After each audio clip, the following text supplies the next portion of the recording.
Hey guys, it's Nailbiter, and I've got another Battlefield 3 video here for you guys. And in this video I wanted to talk about the patch, or I wanted to mostly talk about the patch that was released earlier this week for PC and PS3. And I don't actually think it's been released yet for Xbox 360. I think that really hasn't been announced yet, but hopefully that's coming soon for Xbox 360 players. But otherwise, yeah, so I wanted to just go over some of my initial impressions about the patch. I was able to play a bit today and yesterday, and a little bit the day before, so I've gotten a sense of some of the changes that were made in the patch, and I wanted to let you guys know what I thought about them. And then later I'll talk about the gameplay. So to me there are two big changes that were made in the patch, or two changes that I think are worth noting and have really affected, I think, the game. I mean, the attachments and the way they work were changed for the different weapons, but I really don't think that was too significant a change. It just really requires a little bit of experimenting with some of the different setups to see what works. And I think, generally speaking, most of the attachments are pretty comparable to each other. It's not like there's one or two that are significantly better to use. So, and that just requires a little bit of tinkering around with stuff to figure out what you like the best. But like I said, to me there are two big changes, and one of those is the increase of the effect of suppression in this game, which I'm guessing you guys have either heard about or noticed if you played the game at all. And it is quite significant, actually. I was kind of surprised to see how much DICE increased the effect of suppression. But essentially now when you're getting fired at and the suppression effect is applied on you, essentially you really can't hit anybody if you try to shoot at them. Your gun gets really inaccurate and your aim bounces up. It gets really difficult to control the recoil of your gun. And so that means that in terms of gameplay now, essentially whoever gets the first shot in a gunfight is almost always going to win it, because as soon as you get suppressed, it's going to be really difficult to come back and to get enough shots on the enemy so that you can hit them, because that suppression effect makes it so difficult to hit your target. And so now really what you're going to have to do is, it's almost worthless just to shoot while you're suppressed, so you really have to just wait for the effect to wear off before you can actually shoot at your target. And so unfortunately this kind of promotes a more conservative play style. It's going to be really difficult to play aggressively, and rounding corners where there could potentially be enemies is going to be a much greater risk, because if they are waiting for you and they shoot at you and you get suppressed, it's almost impossible to get any shots on them. And now that the suppression effect has been increased so much.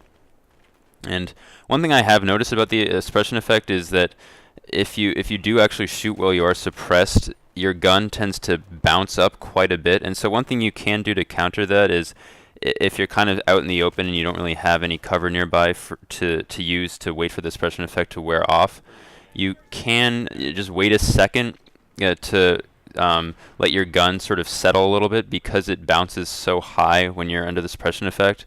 And then if you can sort of let it settle, it might be a little bit easier to get some shots on target. But again, it's still just very difficult now to hit anybody if you're under the suppression effect. And like I said, this does promote a bit of a conservative play style, which is, and I don't know, it's a little disappointing for me, I guess, but it's really just something that I'll have to get used to as I play this game, or as I play the patch more.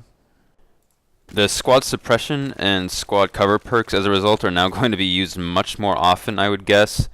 And the LMGs can also play a much bigger role now, because they could just lay down these huge areas of suppression where it just makes it really difficult for anybody to get any shots against your team. So that could be an interesting strategy, and we'll see if people start to figure that out and see how effective that actually is. But yeah, so like I said, suppression has been increased quite a bit, and it's going to be it's going to take a little bit to get used to, but I don't think it's like a game breaker, but it's just one of the bigger changes that I noticed from the patch.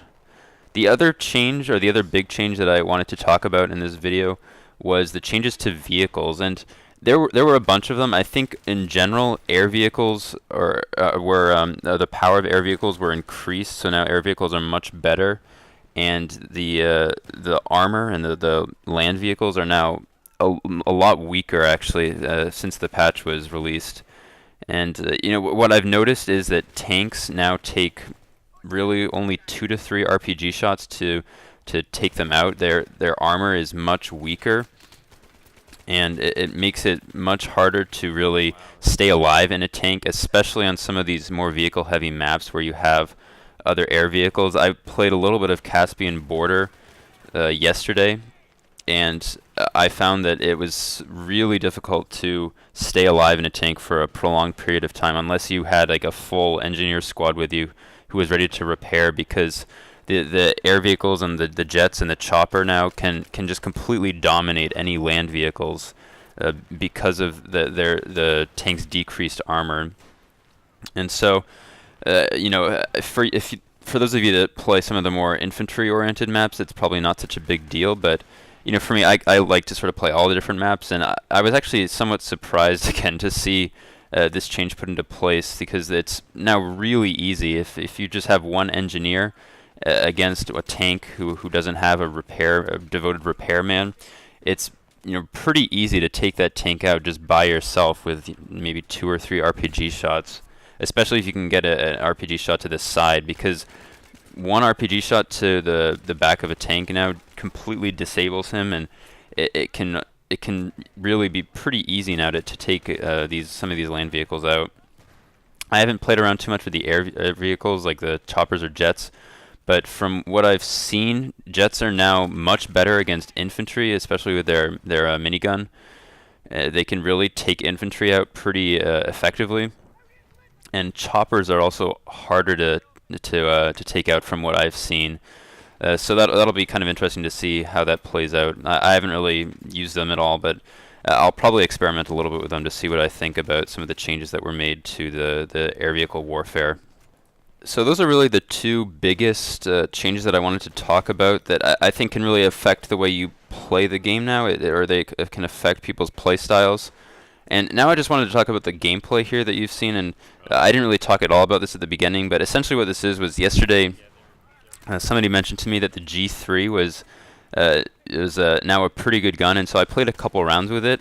And I never used the G3 very much before this patch. I think I maybe had 150 kills with it, and I played 2 rounds with this gun, and I have to say this gun is pretty awesome now. It does incredible amounts of damage, and if especially, I mean, I just put the red dot on there, but if you can get 3 or 4 shots on somebody, they're dead pretty much instantly. It's pretty incredible now how powerful this gun is, and it's not a good gun to full auto with. It's got pretty poor hipfire, and it's got pretty poor hipfire accuracy. But if you can just consistently sort of shoot in 1 to 2 bullet bursts, this gun takes out enemies like nothing. It's I was amazed at how well I was doing with it, and I don't really have too much to compare to just because I didn't play much with this gun before, but it's definitely a really good gun now, and you don't see too many people using it, so I thought I would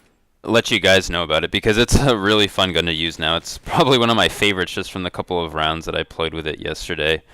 And I think the attachments that I was using in this gameplay was the red dot sight, the foregrip, and the heavy barrel. And I'm not even sure if the foregrip is the best attachment to use anymore either. I think the underslung rail might actually be a better choice, but I haven't tried out using that yet. So I've just been using the foregrip. I don't think it has the same effect as it used to, where it decreased some of the recoil that you got. But I'm not entirely sure on that. So that's the setup that I was using, and I was having a pretty good amount of success with it, and so I definitely recommend trying it out if you haven't tried out the G3 at all. And the last thing that I quickly want to mention before this video ends is that I was using the 44 Magnum as my secondary, and that actually got a buff from the patch, which I was somewhat surprised about because I didn't even think it was that bad before the patch. And so now it does, as far as I know, it got a buff in just about all categories, so it does more damage, it fires faster, it reloads faster, it has better accuracy. So there's really very little downside to using the Magnum. As long as you can get 1 or 2 shots on somebody at close ranges, you should have no problem taking guys out with it. It's a pretty good secondary to use, so that's what I was using in this gameplay, and it was working pretty well for me. So anyways, that's the end of the gameplay right there. I hope you guys enjoyed this video and an update on what I thought about the patch. Thanks for watching, and I'll see you guys later.